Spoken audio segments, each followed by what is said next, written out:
He's going to make us laugh, he's going to make us cry, he's going to make us think, and he's going to inspire us a little bit.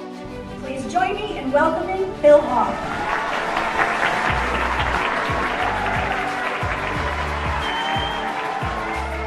It's about leadership, and you are the leaders in your organization.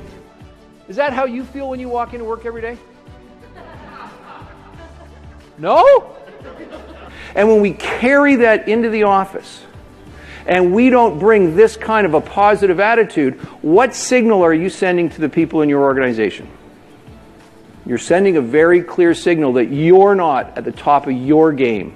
And if you're not at the top of your game, then how can you expect them to be at the top of theirs? Your number one goal, your number one objective as a leader is to lead, and is to lead by example. And that's the interesting thing about change, is that we all hear it, we all understand it, we've all heard the presentations, we've all read the articles, haven't we? But yet, we choose to ignore it. When I talk about the values of an organization, I often talk about the fact that it must be led from the top. If you want to connect with people, you have to connect with them emotionally.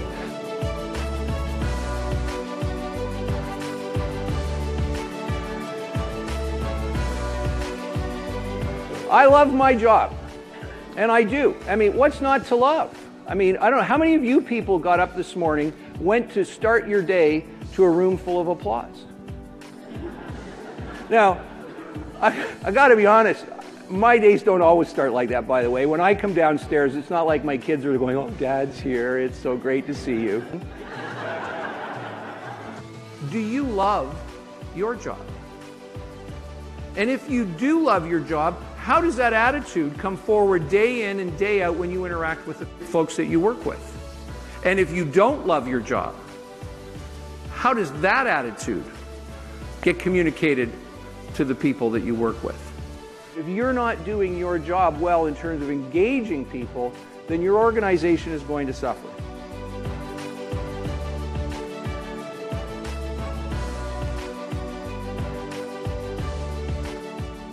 Thanks for taking the time to see me in action. Stay tuned for more clips. People inherently resist change, even positive change that's beneficial, because it's hard, it's messy, and it's painful, and we rarely get it right the first time. In this keynote, I introduce my 3P change equation, and I cover real-life lessons, proven principles, and bulletproof systems that tap into the emotions of change and start moving individuals and organizations towards a higher performing culture. If you want to get an organization fired up and focused, set your expectations and then hold them to it. Values are not something you do by consensus or by vote. Values is something that senior people believe in or are committed to, and then they build an organization that helps bring those values to life every day. We start to bring clarity to the organization. And now we change how we have conversations with people, because we don't say things like, "We'd like you to be better." What we can say is, "We like to see this specifically." People know what it is their expectations are. I kind of like this visual because, as you can appreciate, when you're sitting on top of the elephant and you're rationally telling that elephant where to go, that's great until the elephant decides to go somewhere else. And then what chance does a 180, 200-pound person sitting on top of a 6-ton elephant have to move things forward?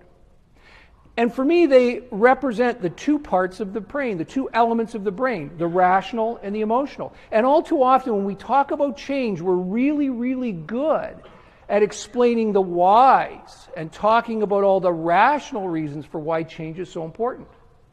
And we forget to get people engaged emotionally. And I believe that culture is about community, because you're building a community. Maureen made the reference to the fact of a tribe. This is your community. And when she talks about everybody descending here, and you all had a couple chuckles about, what she talked about, the things you did, it's because you all related to that. You said, "Yeah, that's me. I recognize myself in that tribe."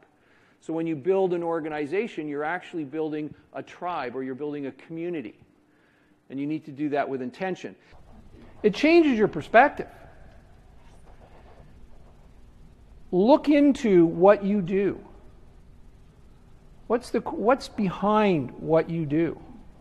It's to facilitate something that has a higher purpose. So you want to make sure that you're clear on that and that your team is clear on that. One of the key things you want in a vision is you want inspiration. If you can't get excited about your vision, if people can't get excited about it, how are they going to get aligned with it? How are they going to get behind it? How many people here have heard empower your people? Right? So they said, we are going to empower our people. So they said to people, use your best judgment. I still shudder when I hear those words. Use your best judgment. People's judgments suck. And how do you have the conversation? What's your name? Liz. Liz. So I say, Liz, use your best judgment. Then she does something that I think is, oh my God, what is wrong with this woman? Why did she do that? How's that conversation going to go? Liz, I'm concerned about what you did in this situation. And what Liz is going to say is, it was my best judgment. It was my best judgment. Where do I go now? Your judgment sucks.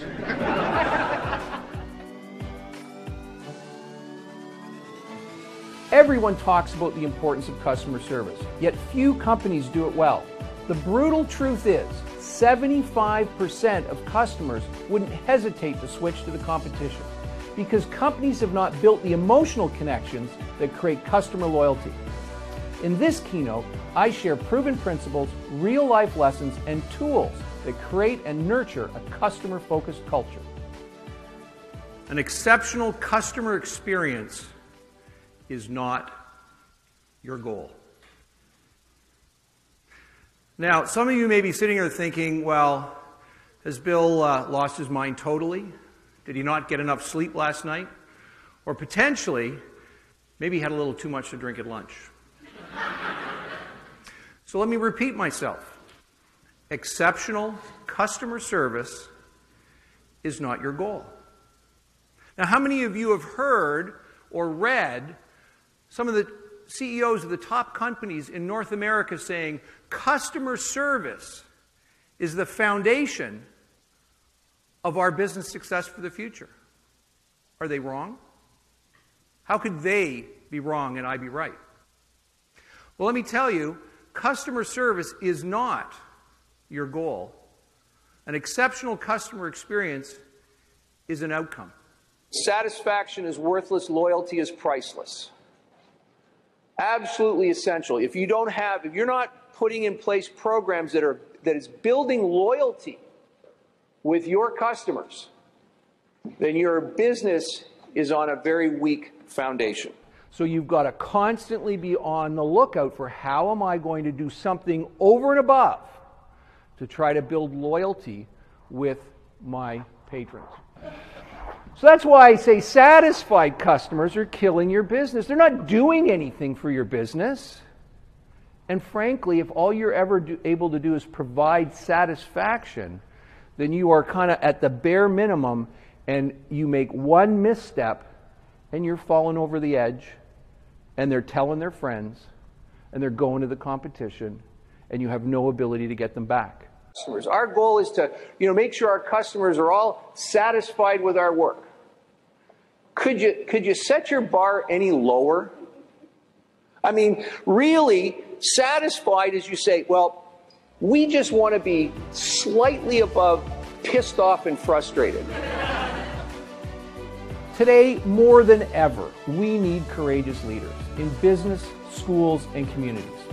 We need leaders that inspire and empower others to reach new heights they never thought possible.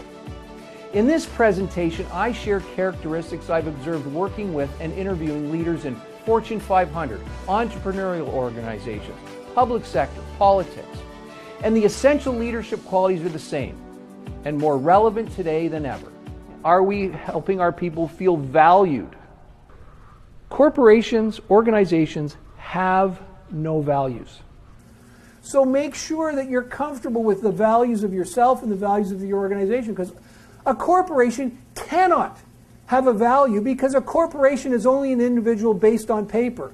The values of an organization are based on the senior team and the people that work in that organization. One of the things that I do when I do big town halls is I let people know if it's a full day session. For example, you come back late for the session, you sing a song or you tell a joke. And I always give them the opportunity of saying, you know, now if when you come in late and we mark your name down on this board for showing up late, you have the opportunity to convince the group that your reason for being late was quite important.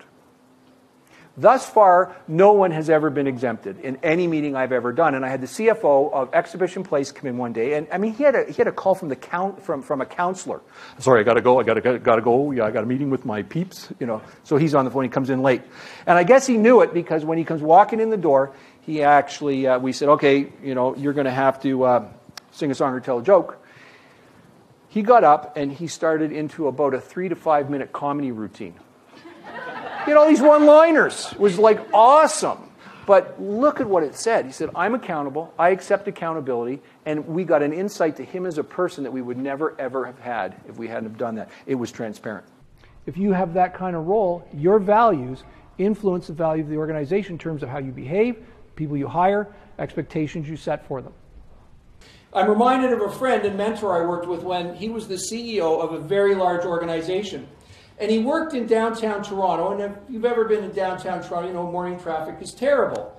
So he would like to come in early and beat the traffic. And typically he would get in the office, he would be one of the first to arrive, he would go into the kitchen and he would make some coffee, and while he was waiting for the coffee to be made, he would empty the dishwasher. And this is the CEO of the organization. So here's what would happen. People, as they would come in the morning to pick up their coffee, they would run into Bob. And as you can appreciate, Bob's emptying the dishwasher, waiting for the coffee. They would jump in and they would help to empty the dishwasher. And so what happened is that people very quickly realized that if they wanted to get a couple minutes with Bob, all they had to do was come in early, help clean the dishwasher, have a coffee, and they could have a conversation with him. Now, this did a few things in this organization. First of all, the dishwasher got emptied. And that in and of itself is a remarkable achievement. But more importantly, by this simple action, Bob set the tone for the entire organization. He let people know he was approachable. He let them know that he was prepared to do whatever it took to move the organization forward, even if it was something as potentially insignificant as a dishwasher. When you have clarity around your values, guess what? You're able to find people with like values. And when you start to find people with like values, then you start to build a team where you're all thinking the same way. There's 3 elements of accountability. Hold yourself accountable first. Leaders lead. They start. They don't tell other people what to do. They lead by example. That's leadership. That's the integrity of leadership. Are you ready to stimulate change?